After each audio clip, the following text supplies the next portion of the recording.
एमती बाहर करदेवी तो आपण मैंने आपको फोपाड़े आपको आप चाहिए हूँ छेना कि पनीर बन खाई पारे मुझे आउ थर धोई नेबी एबे देखो लहुणी गुड़िक बसई देछि सी धीरे धीरे मेल्ट होछि ताको मेल्ट होबा पई एबे टाइम लागिवो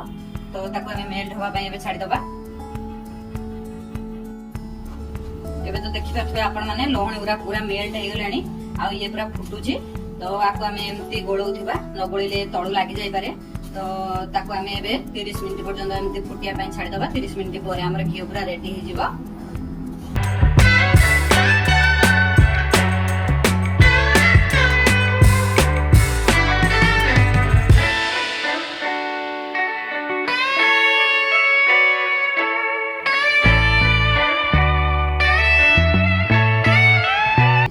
एबे मु गैस को बंद कर नेबी आपको ठंडा हला परे गोटे जार रे पुरे नेबी तो आपण माने जत्ते बेले भी घी रखुचनी सब बेले काच जार रे रखिबे नहले स्टील रे रखिबे काच रे रखले बहुत भलो कारण घीटा बहुत दिन पर्यंत रही थाए स्मेल आसी न थाए आ आपण माने जत्ते बेले भी घी बनौचंती घीटा को एमती ही बनेबे कारण आपको कंचालिया करके घीटा बनइले